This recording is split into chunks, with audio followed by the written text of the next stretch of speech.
Shalom. Jemaat blessing yang dikasih Tuhan, kita bersyukur hari ini bisa mengikuti ibadah pencurahan Roh Kudus. Saudara, mari kita siapkan hati kita supaya kalau kita datang pagi ini kita pulang tidak dengan sia-sia, karena Roh Kudus menyertai dan mengurapi kita, memenuhi kita ya saudaraku.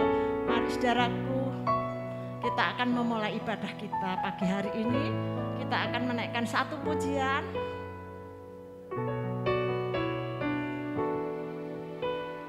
Bawaku lebih dalam,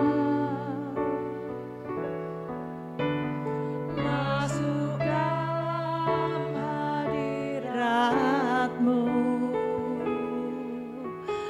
lebih lagi, lebih menikmati kemuliaan-Mu,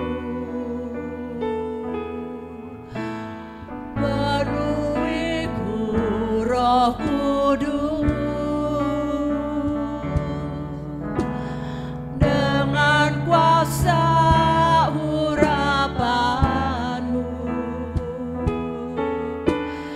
lebih lagi, lebih lagi, sampai Roh-Mu menguasaiku, Roh yang kudus, jamahlah hatiku, jamahlah jiwaku, kuasa-Mu mengubah hidup.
Kuasamu mengubah hidupku.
Ibu Gembala untuk berdoa.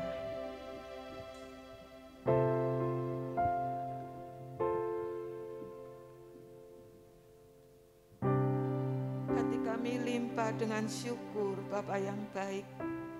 Kalau pagi hari ini kami sidang jemaat-Mu mendapatkan kesempatan untuk beribadah, kami percaya ini satu anugerah.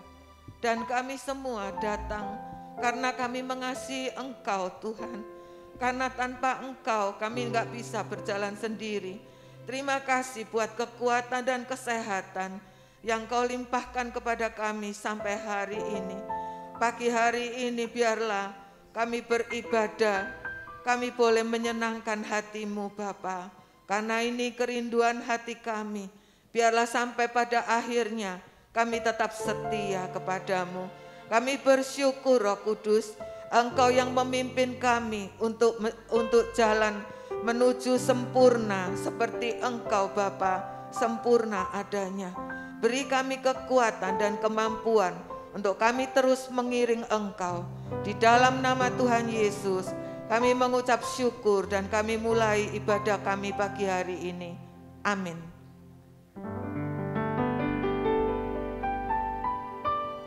Kita bersyukur saudaraku, kalau bisa hadir saat ini, itu suatu kemurahan Tuhan bagi kita ya saudaraku. Kita akan menyambut urapan Roh Kudus ya saudaraku. Mari saya undang jemaat bangkit berdiri, kita mau bersuka cita.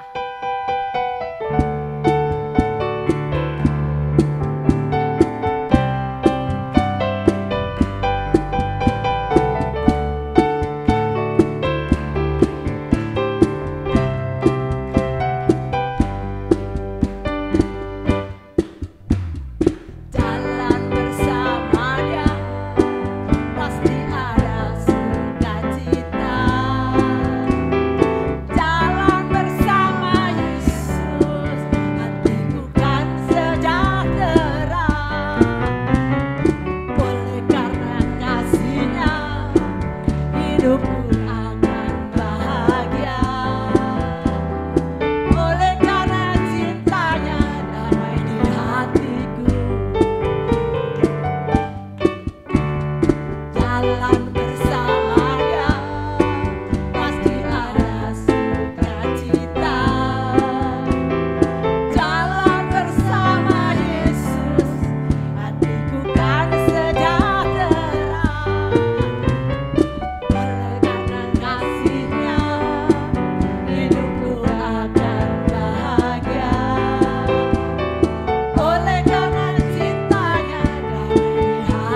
Saudaraku, kalau hidup kita senantiasa disertai oleh Tuhan Yesus, maka langkah-langkah hidup kita, saudaraku, pasti menuju di dalam jalan kebenarannya.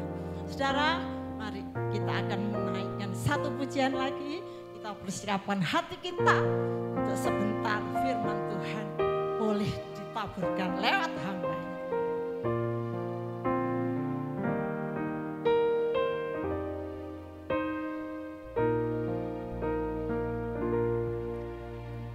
Rohmu yang hidup penuhiku, mengalir dalamku.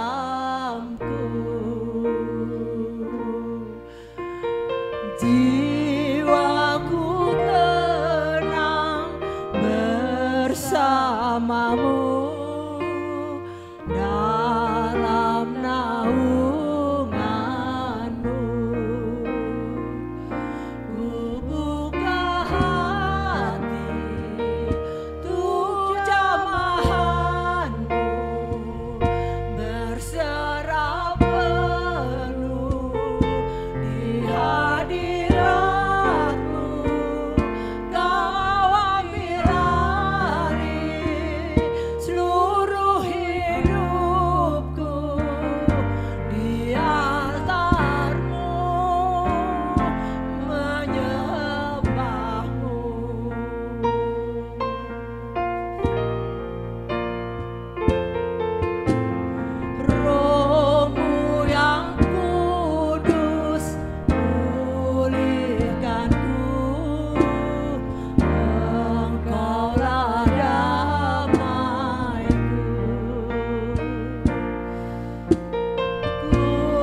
Syukur Tuhan, syukur kami naikkan ke hadapan-Mu. Jika saat ini segenap jemaat Ekblessing boleh beribadah dalam pengurapan kuasa Roh Kudus, Tuhan kami rindu Engkau jamah. Kami rindu untuk Engkau urapi Tuhan. Biar roh kami boleh menyala-nyala untuk tetap boleh melayani dan mengiring Tuhan selama hidup kami. Terima kasih Bapakku, terima kasih. Sebentar jika Tuhan kami akan mendengarkan firman-Mu yang disampaikan lewat hamba-Mu Bapak Ronald. Kami mohon Engkau berbicara bagi kami Tuhan. Engkau berbicara khusus untuk kami jemaat Blessing ya Bapak saat ini. Supaya kami boleh mengerti apa kehendak-Mu bagi kami. Terima kasih Bapak, urapi hamba-Mu yang telah Tuhan sediakan, yang telah Tuhan tetapkan untuk menjadi penyambung lidah-Mu pagi hari ini bagi kami. Urapi dan pimpinkan urapan khusus ya Bapak. Terima kasih Tuhan Yesus. Terima kasih. Kami rindukan Engkau di dalam hidup kami. Kami bersyukur kalau saat ini kami boleh beribadah di rumah Tuhan. Semua karena kemurahan-Mu ya Tuhan. Haleluya. Kami menyerahkan waktu selanjutnya ke dalam pimpinan-Mu Tuhan. Mari kami mau sediakan hati kami. Kami mau duduk dengan tenang. Kami mau Tuhan berbicara untuk kami. Di dalam nama Tuhan Yesus kami berdoa. Mengucap syukur, haleluya, amin. Kami persilakan Pak Ronald.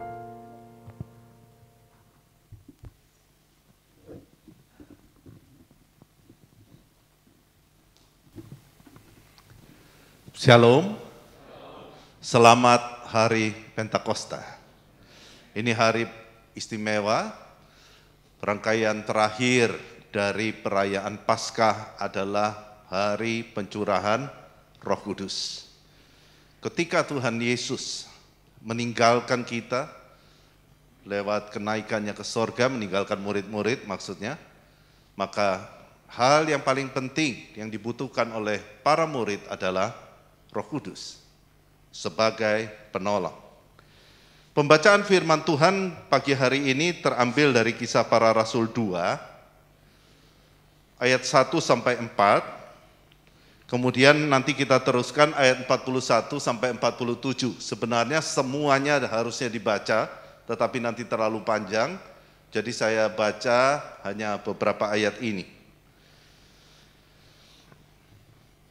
Baik, saya harap Bapak Ibu nggak keberatan untuk baca bersama-sama ya.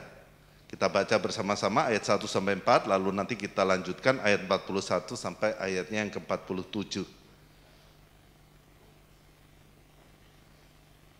Sudah siap semua? Ya, kita baca bersama ya. Demikian firman Tuhan. Ketika tiba hari Pentakosta, semua orang percaya berkumpul di satu tempat.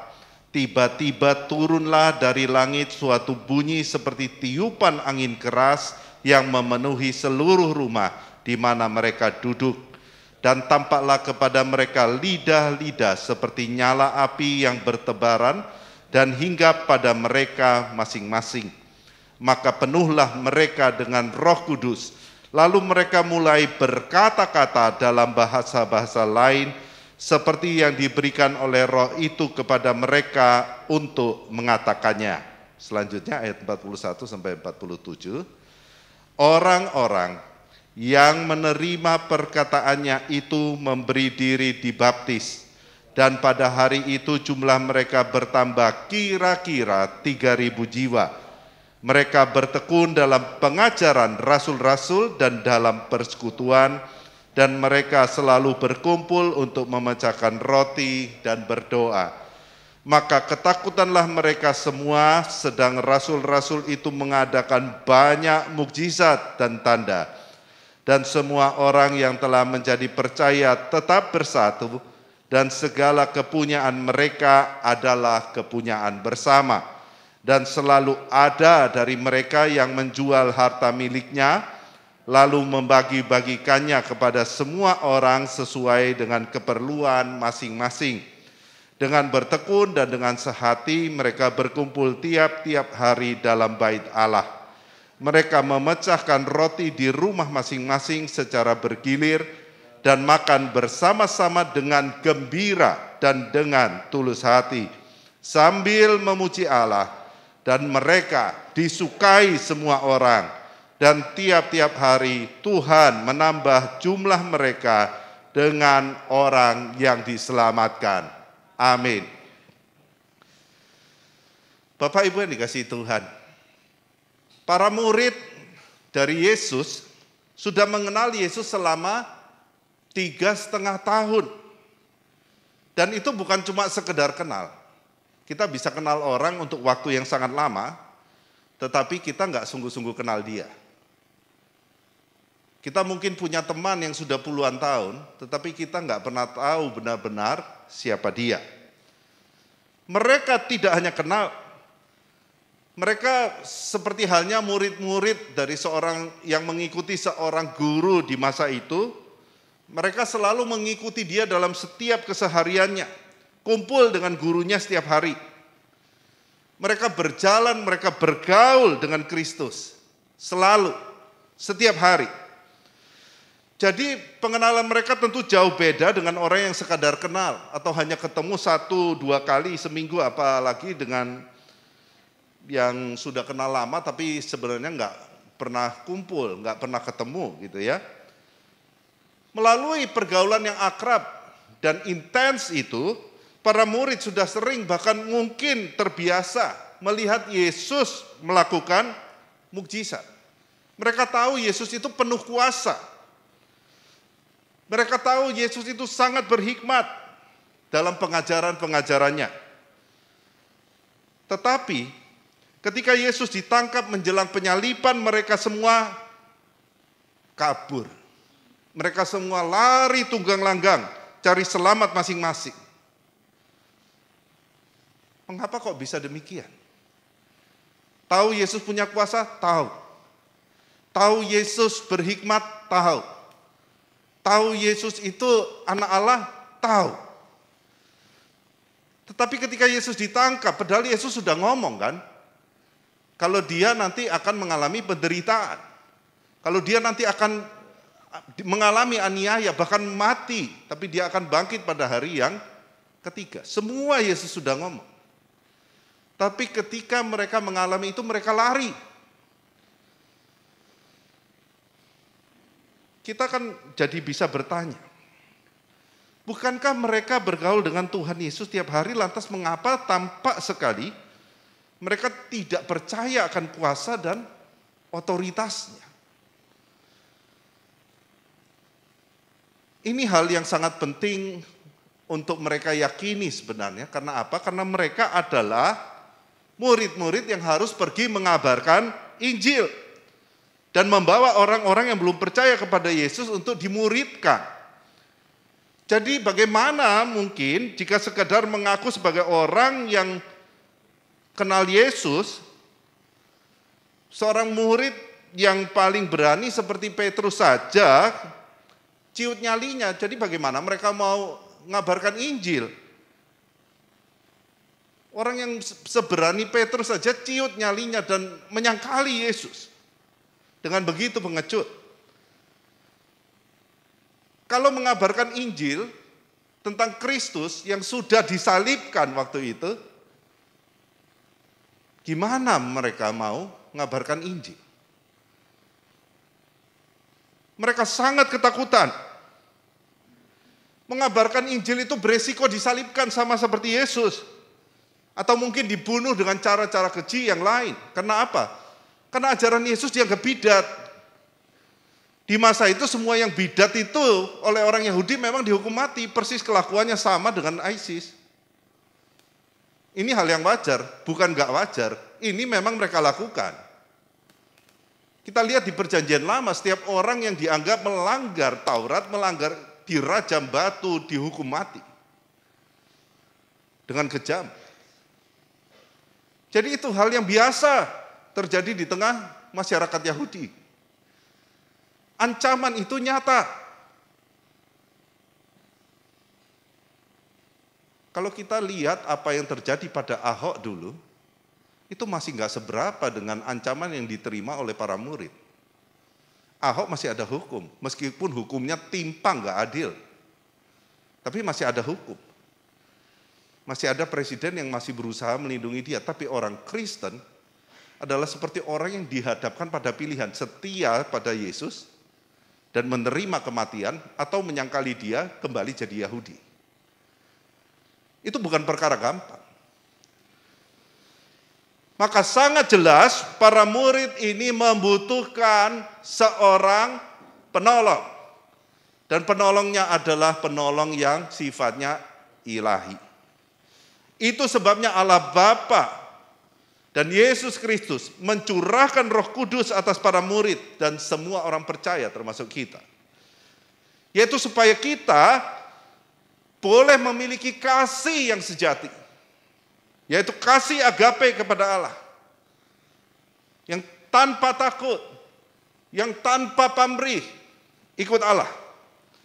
Supaya kita dikuatkan hati untuk memberitakan kebenaran Injil Kristus dan siap untuk mengalami penderitaan. Asal nama Tuhan dimasyhurkan. Nah, apa saja karya Roh Kudus atas orang yang dibaptiskan dengan Roh Kudus? Kita orang GBI percaya baptisan Roh Kudus. Memang Alkitab mengajarkan itu. Nggak usah berdebat dengan orang yang nggak percaya. Kita berpegang pada Alkitab. Alkitab mengajarkan itu. Yang pertama, anugerah dari Roh Kudus, karya dari Roh Kudus adalah kita berani bersaksi memberitakan Injil Kristus dengan giat. Kita berani untuk memberitakan Injil, bersaksi bagi dia. Sebelum menerima Roh Kudus, para murid ini sudah pergi memberitakan Injil. Sudah belum? Sudah belum? Sebelum menerima Roh Kudus, mereka sudah pergi memberitakan Injil, sudah atau belum? Sudah. Diutus berdua-dua, mereka pergi, disertai kuasa, disertai otoritas oleh Yesus. Sudah. Mereka kadang gagal, mereka kadang berhasil. Mereka melihat itu, bagaimana ketika kuasa Allah menyertai dan mereka sungguh beriman, ada keberhasilan.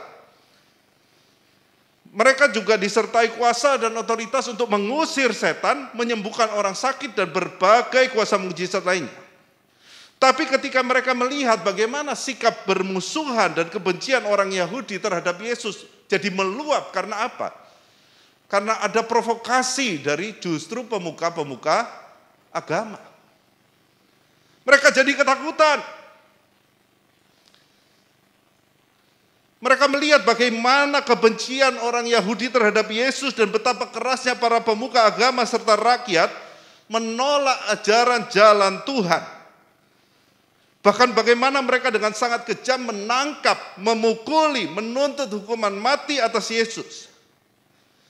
Bangsa Israel, orang Yahudi itu, seperti haus darah menginginkan nyawa Yesus.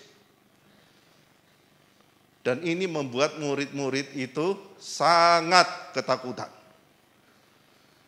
Wajar enggak? Wajar enggak? Wajar.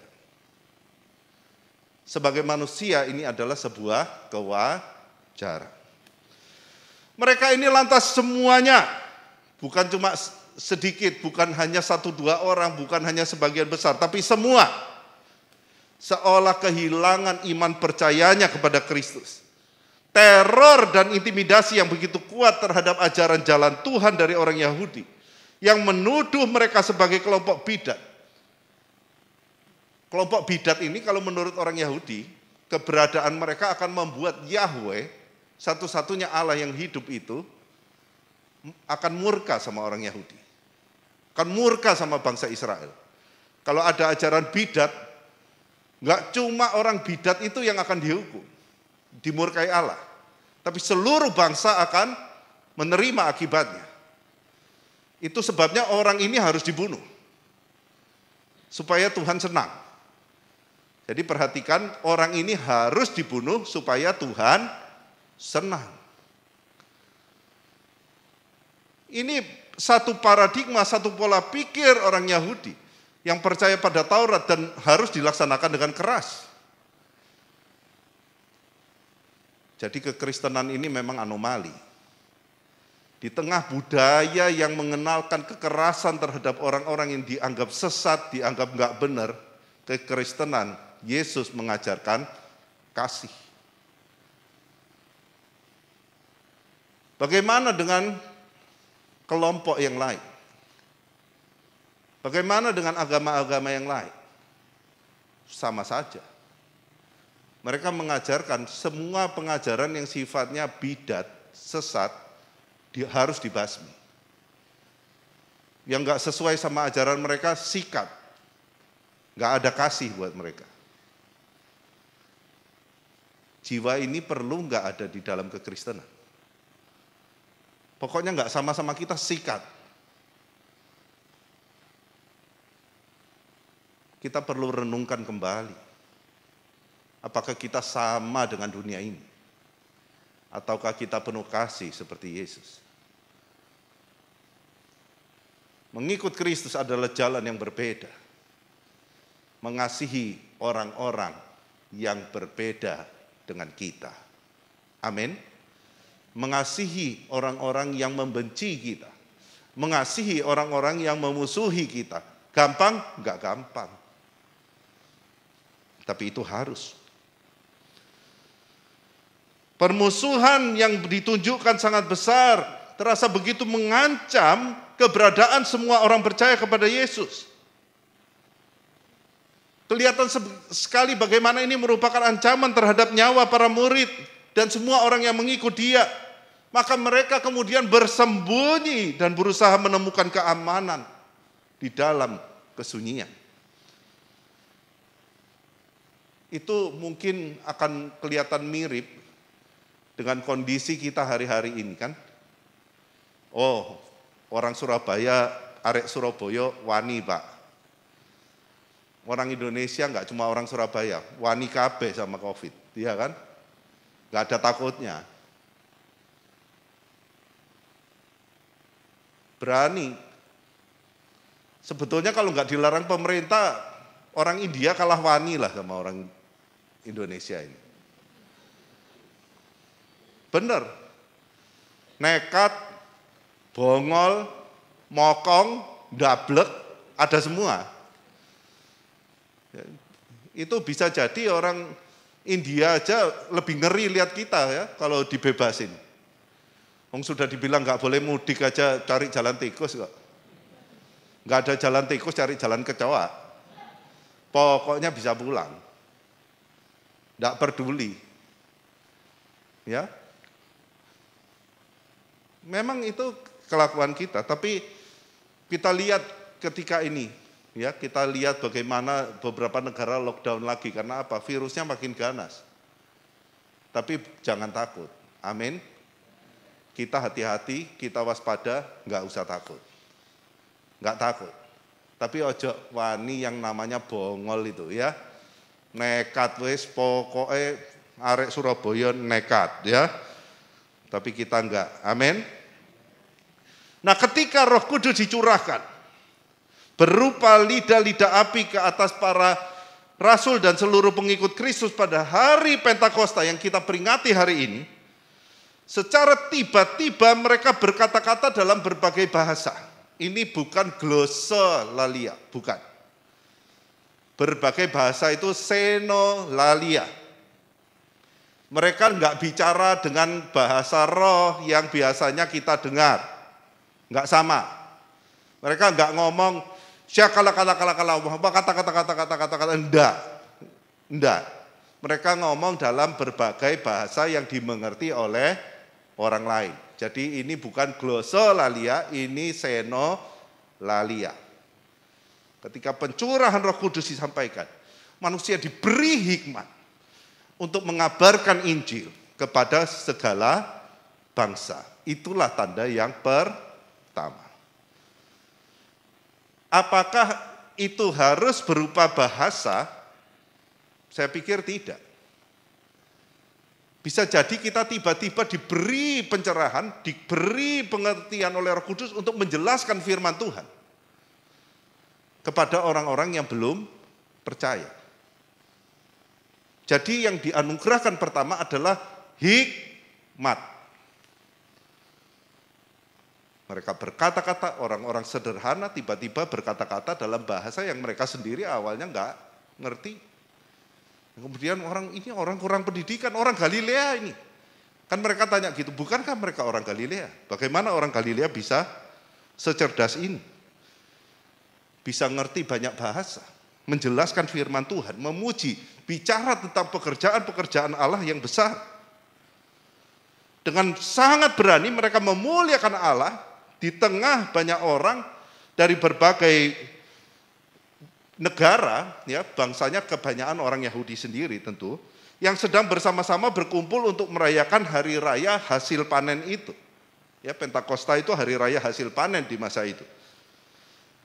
Padahal semua orang yang datang itu adalah penganut agama Yudaisme, yang para pemimpinnya menuduh pengikut Kristen sebagai pengikut Yesus sebagai kelompok bidat yang patut dimusuhi dan patut juga dihukum mati.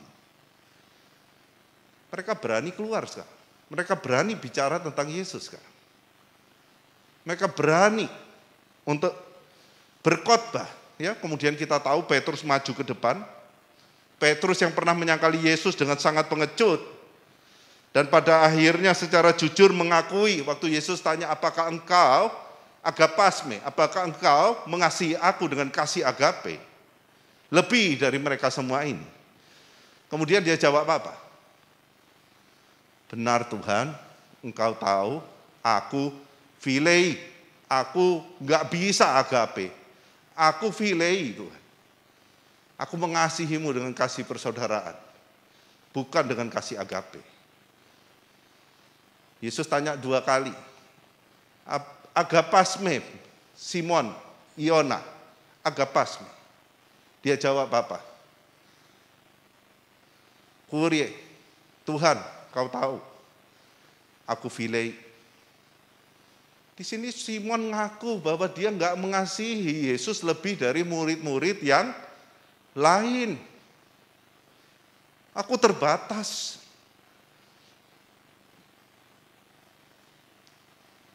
Aku nggak punya kasih yang begitu besar sama Tuhan. Tidak seperti pengakuannya semula bahwa dia sangat mengasihi Yesus melebihi semua murid yang lain. Dan bahkan sekalipun semua orang akan lari meninggalkan Yesus, dia akan tetap ada di samping Yesus. Dia akan setia di sampingnya. Yang selalu ngaku dia akan maju ke depan dengan gagah berani. Tanpa takut kehilangan nyawanya untuk menyampaikan satu pembelaan terhadap Yesus. Tapi kemudian dia berubah. Dia ngakui dia adalah seorang penakut. Yang tidak mengasihi Yesus lebih dari yang lain. Dia ngaku dia nggak bisa filei, tapi setelah Roh Kudus datang, dia maju dengan gagah berani. Kasihnya akan Allah berubah. Dia bukan lagi Simon Petrus yang mengasihi Allah dengan kasih filei. Kasih itu dirubah oleh Roh Kudus menjadi agape. Disinilah kita melihat seorang Simon Petrus yang baru, yang mengasihi Allah dengan kasih agape, mengasihi Yesus dengan kasih agape. Karena apa? Karena Roh Kudus. Banyak orang kalau dihadapkan pada tantangan, mundur dari kebenaran. Khotbah yang benar ditolak di gereja besar, nggak diundang lagi, ngerubah khotbah supaya bisa diterima orang lain. Ini kasih filei. Mungkin lebih buruk lagi daripada itu. Tetapi kita dipanggil untuk jadi orang yang berani menyatakan kebenaran Tuhan. Mau ditolak, mau dianiaya, tetap maju, beritakan yang benar. Nggak boleh berubah. Petrus maju tanpa rasa takut lagi akan kehilangan nyawanya untuk menyampaikan sebuah khotbah yang memberi kesaksian tentang pemenuhan janji Allah untuk mencurahkan rohnya atas semua manusia. Seperti dinubuatkan oleh Nabi Yoel. Yoel 2 ayat 28 sampai 32. Dan Petrus menjelaskan bahwa semua itu berbicara tentang Yesus dari Nazaret, orang Galilea itu, yang telah mereka salibkan dan bunuh lewat tangan bangsa-bangsa durhaka, yaitu bangsa Romawi.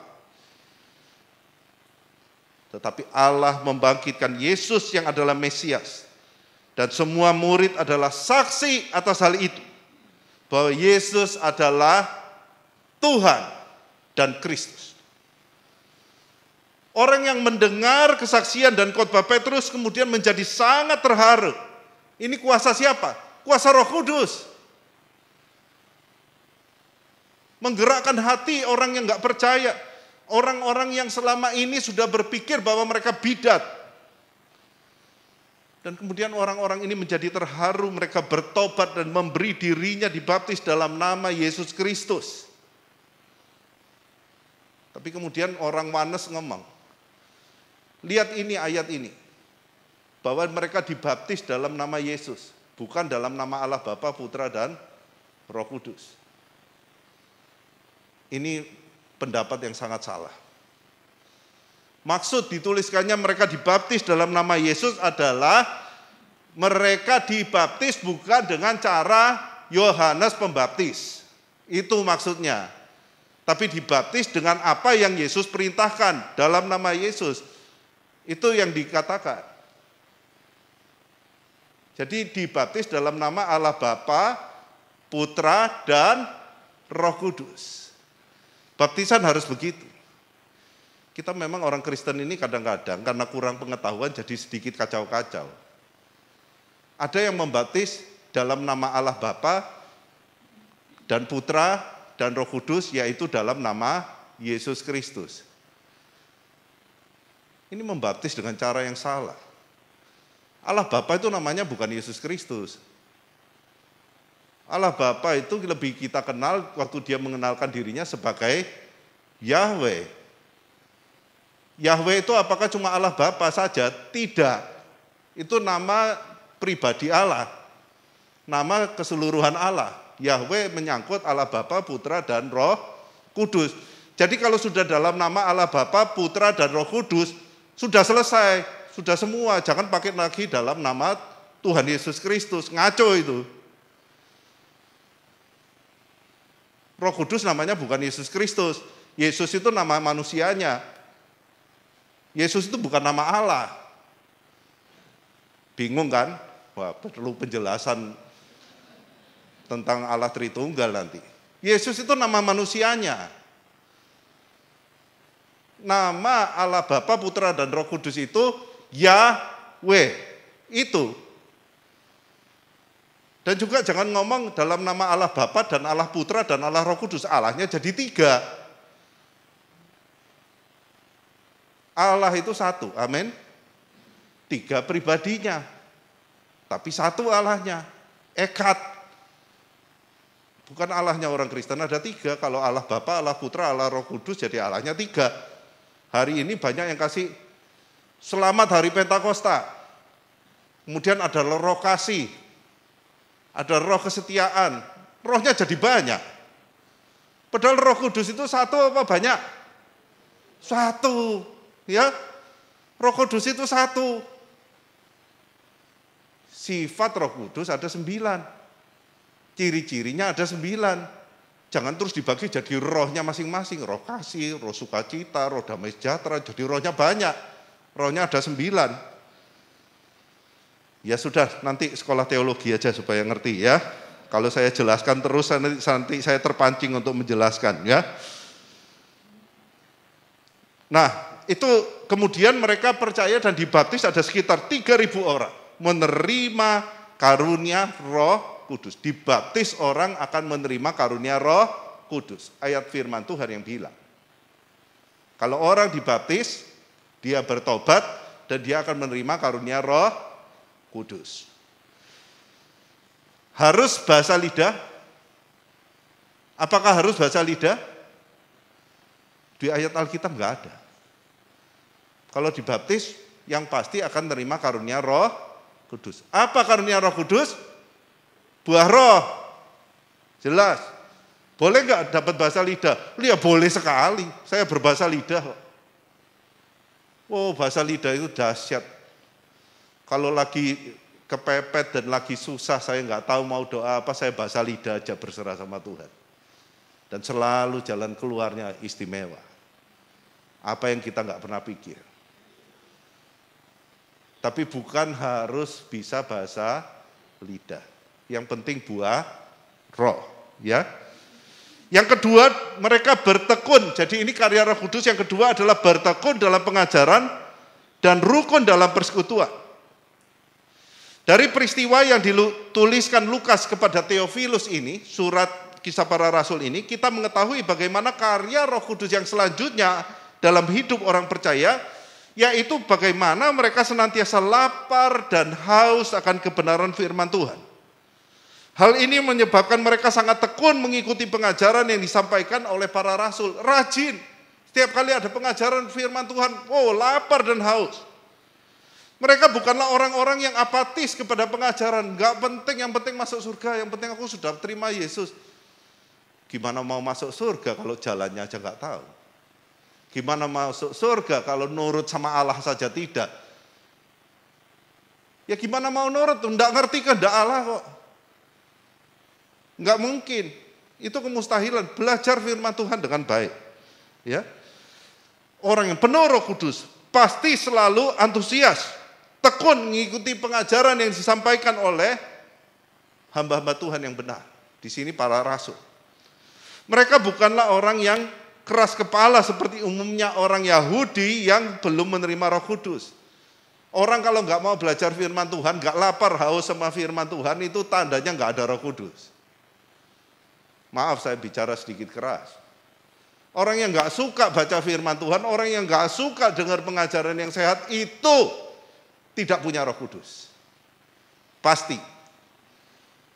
Orang yang penuh Roh Kudus, antusias dengar firman Tuhan. Rajin beribadah, rajin berdoa, rajin baca firman.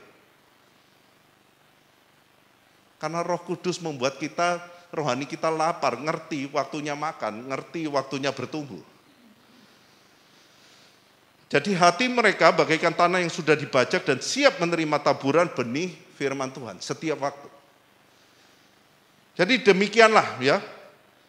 Orang yang telah dipenuhi dengan Roh Kudus, maka pasti buah roh yang mulai bertumbuh di hati mereka membuat hatinya sangat mengasihi Allah dan sangat mengasihi sesama.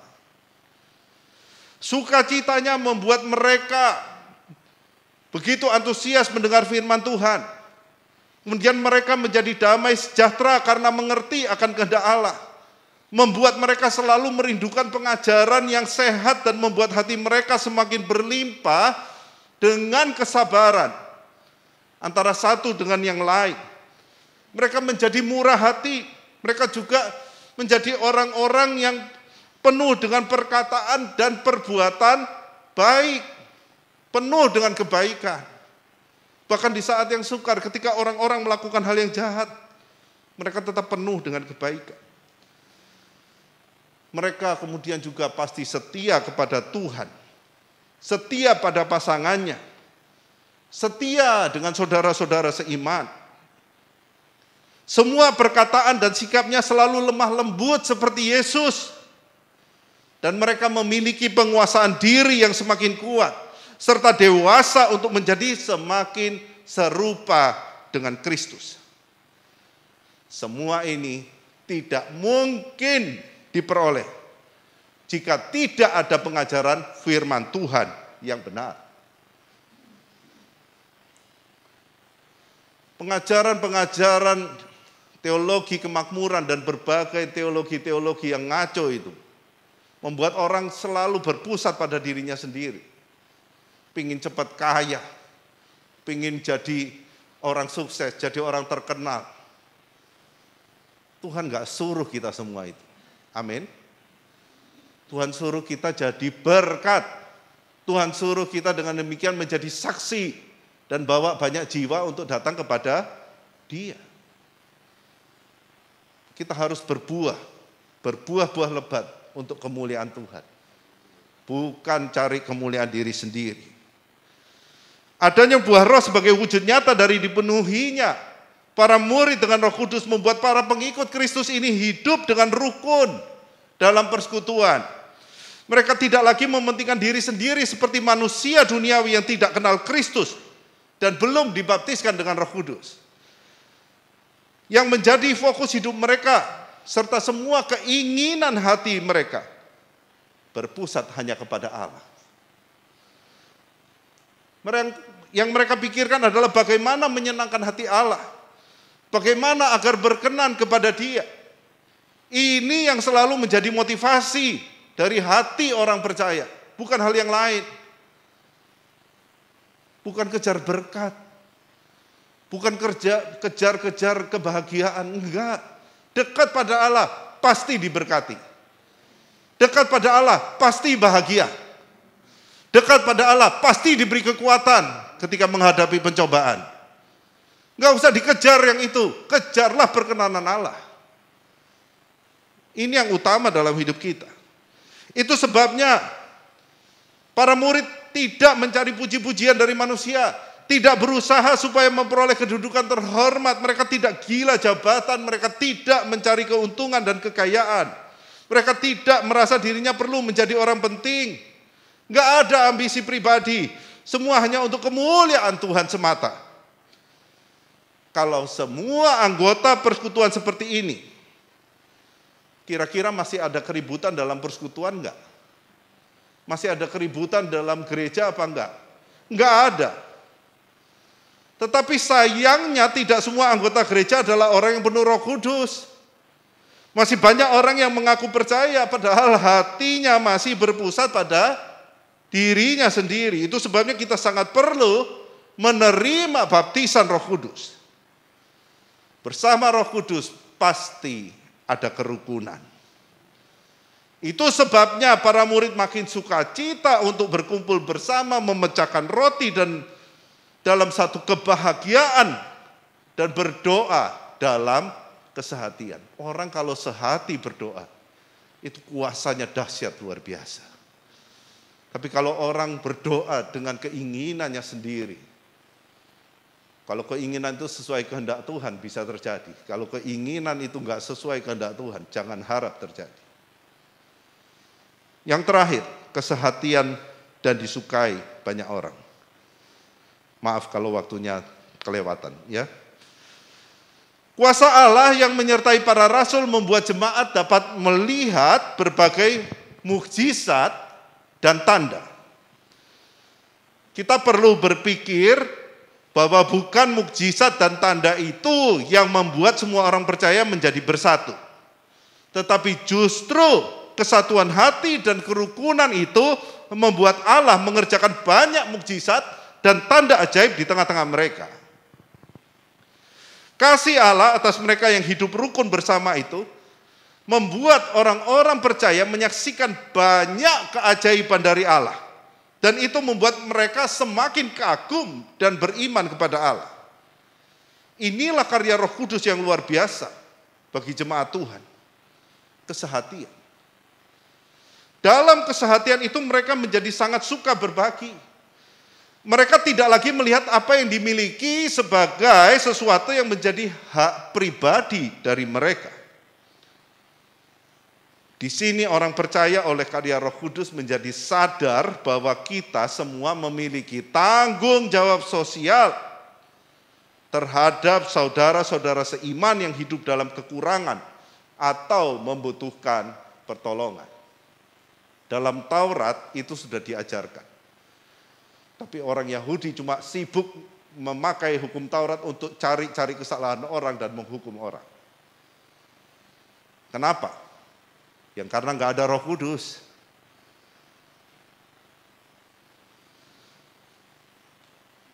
Ini dulu sebagai hal yang utama.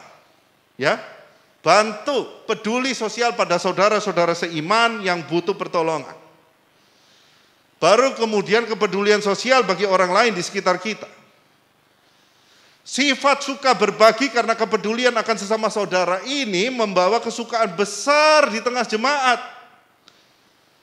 Semua orang sadar bahwa mereka punya tanggung jawab terhadap saudara seiman. Maka ini membuat mereka bekerja keras bekerja dengan giat, dengan rajin, supaya mereka dapat menjadi berkat bagi sesamanya. Beda dengan orang dunia ini, orang-orang yang nggak punya Roh Kudus, beda. Orang dunia ini justru jadi malas dan serba bergantung pada orang lain. Kalau memang ada orang yang suka berbagi, suka menolong, ingin ditolong dan dicukupi, padahal dia sendiri tidak mau berusaha kerja keras untuk keperluannya.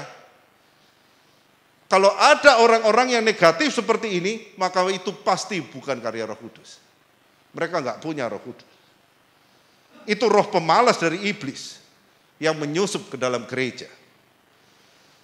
Anak Tuhan yang penuh Roh Kudus itu rajin, amin, giat bekerja, sekalipun dia mungkin saja mengalami kemalangan dan kemudian satu hari mungkin dia butuh dibantu, tetapi dia selalu rajin, selalu semangat, dia selalu giat untuk bekerja. Kalau dia mengalami kejatuhan, maka itulah saatnya saudara-saudara seiman, kita semua dipanggil untuk bertindak, menolong dan berbagi dengan dia. Itu panggilan kita semua sebagai gereja Tuhan. Kehidupan yang penuh kasih dalam perbuatan mencerminkan iman yang sejati kepada Allah yang hidup. Iman yang hanya ada dalam perkataan dan tanpa perbuatan adalah iman yang mati. Yakobus 2 ayat 17. Alias bukan iman, melainkan hanya sebuah bualan atau omong kosong belaka. Melihat kesaksian iman yang nyata dalam perbuatan, dalam hidup jemaat Tuhan sehari-hari, maka tentu saja orang di sekitarnya menjadi suka pada orang percaya. Karena mereka ikut merasakan dampak positif dari kehadiran orang percaya. Mereka merasakan berkat Tuhan yang mengalir juga pada dirinya. Secara alamiah, mereka pasti menyukai orang-orang yang menyebabkan mereka merasakan hidupnya diberkati. Simpati dan rasa suka ini pada waktu dan kehendak Allah akan membawa lebih banyak orang menjadi percaya kepada Kristus. Karena kita bukan omdo, bukan omong doang, tapi kita adalah pelaku kasih Allah. Itulah karya Roh Kudus dalam hidup orang-orang percaya yang menerima pencurahan Roh Allah. Adakah karya Roh Kudus dalam hidup kita masing-masing? Mari kita renungkan. Sudahkah kita menjadi saksi Kristus dengan berani? Apakah kita bertekun dalam pengajaran Tuhan, firman Tuhan yang benar serta rukun dalam persekutuan dengan sesama orang percaya? Adakah kita berbahagia dalam kesehatian, suka berbagi, dan selalu siap menjadi berkat bagi orang lain? Selamat merenung, dan sekali lagi, selamat merayakan Hari Pentakosta. Amin. Saya minta tolong mungkin bisa Om Yan pimpin doa kita.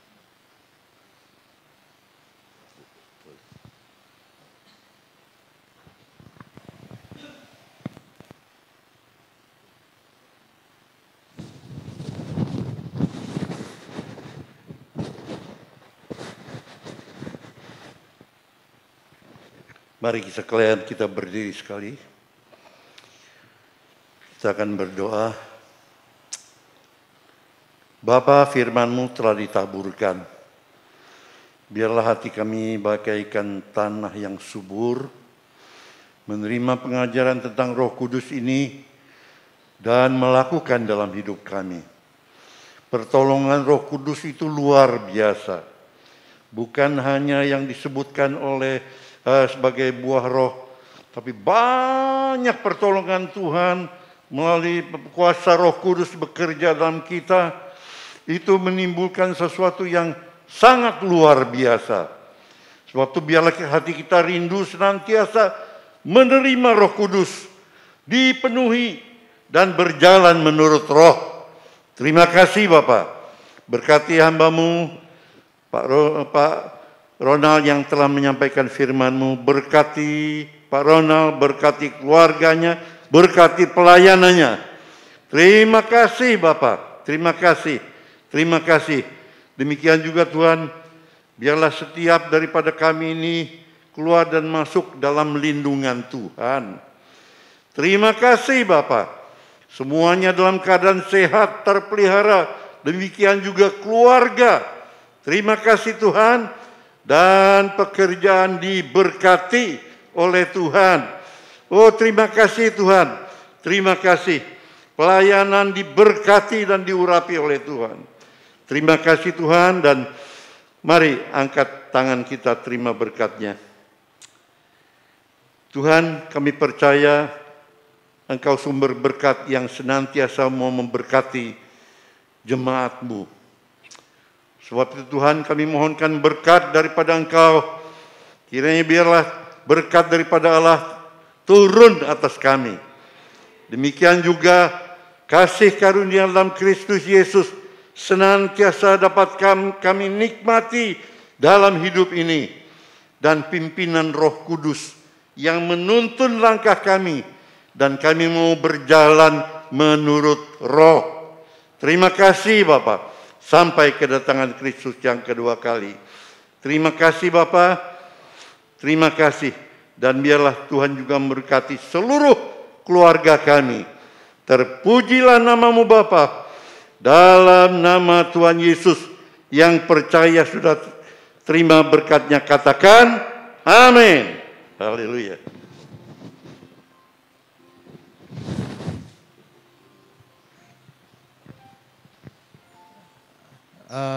Maaf saudara, sebelum kita pulang, saya ingin berdoa buat Pak King Fak ya, karena dia minggu depan ya kok ya mau pindah ke Situbondo.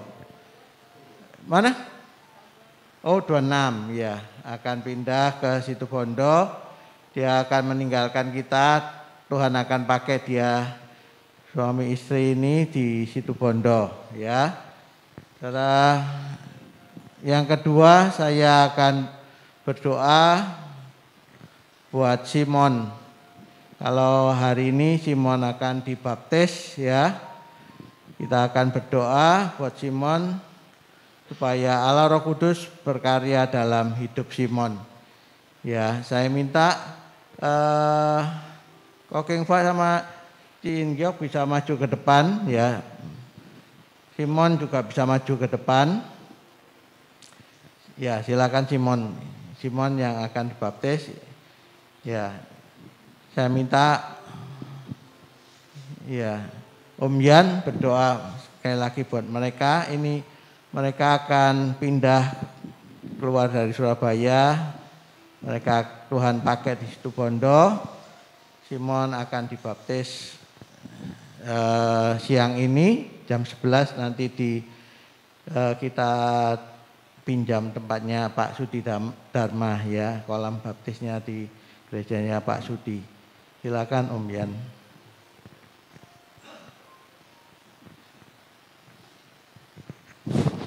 Mari kita berdoa bersama. Bapa, kami bersyukur kalau siang hari ini satu jiwa yang menyerahkan diri kepada Engkau untuk dibaptis. Saudara kami Simon ini Tuhan, kiranya biarlah hatinya terbuka, Roh Kudus berbicara, memenuhi hatinya, sehingga menjadi anak Tuhan yang setia. Oh haleluya, yang berani memberitakan Injil. Terima kasih Bapak, terima kasih. Demikian juga saudara kami King Fa dan Giok yang sebentar akan pindah ke Situbondo. Dimanapun hamba-Mu berada, keluar masuk dalam lindungan-Mu Tuhan. Apa yang dikerjakan Tuhan memberkati, dan terutama biarlah imannya terus bertumbuh. Terima kasih Bapak, perlindungan-Mu atas saudara King Fa dan keluarga. Terpuji di Kau Bapa. Dalam nama Tuhan Yesus kami berdoa. Amin. Amin.